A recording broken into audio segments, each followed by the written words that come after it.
देख के सोचा ये सिर्फ बात की नहीं बल्कि अक्सर लोगों की ये सोच है कि मौलवी हाफिज कमा खा नहीं पाते।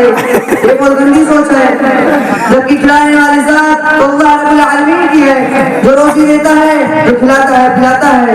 अगर रोजी का ताल्लुक डिग्रियों से होता तो आजकल लोग भूखे मर जाते। ऐसा नहीं है। आपने कहीं देखा है कि मौलवी हाफिज भूखा मर रहा है या बेकार घूम रहा हो या खुद घूम रहा हो? उसके बदलाव आपने देखा है कि बीए पास बेकार घूम रहा है, डॉक्टर है तो उसकी डॉक्टरी नहीं चल रही है, वकील है तो उसके पास कोई कस्टमर नहीं आ रहा है। ऐसा है कि नहीं चाचा? हाँ मौलवी साहब, तो हाँ बटिया तो एकदम ठीक है, लेकिन उसे हम क्या करी, हमारा बेटा हमारे बदले हमारा बतिया नहीं मारा था। सुनिए चाचा, अगर आपने निधि तालीम ली होती तो हरगिज़ ऐसा ना होता। ये आपका कहना मानते और आपकी खिदमत करते। मदरसों में यही पढ़ाया जाता है कि माँ के कदमों के नीचे जन्नत है और बाप जन्नत का दरवाजा है। आई बात समझ में? हाँ बेटा, थोड़े थोड़े आवा है। अच्छा चाचा, तो आपको दिन के बाद में कुछ मालूम है? तब का क्यों मालूम का? तो फिर बताइए, गुस्ल के कितने फराइज हैं? बेटा 10 फराइज है। नंबर 1 पानी का होना, नंबर 2 लोटा बाल्टी का होना, नंबर 3 तबली लुंगी का होना, नंबर 4 कपड़ा उतार कर अंदर पर जाना, नंबर 5 सतर छुपाने के लिए चड्ढी का होना, नंबर 8 पेशाब करना, नंबर 9 वजू बनाकर जुमा की नमाज पढ़ना, नंबर 10 सबसे बड़ी बात तो ये है कि ठंडी में गर्म पानी का होना। अरे बेटा, अगर कुरान नहीं ना तो ये फराइज 4 नहीं बल्कि 3 है।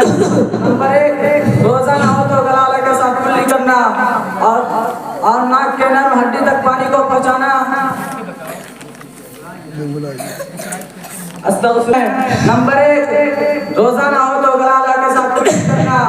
नंबर 2 नाक के नर्म हड्डी तक पानी को पहुंचाना। नंबर 3 पूरे बदन पर इस तरह पानी डालना कि एक बाल के बराबर भी सूखा ना रहने पाए। आई बात समझ में? हाँ मौलवी साहब, तो हर बतिया तो एकदम ठीक है, लेकिन से हम सोचे 10-20 हुई तो हम बूढ़ दुनिया इंसान कहाँ से कुछ जानी।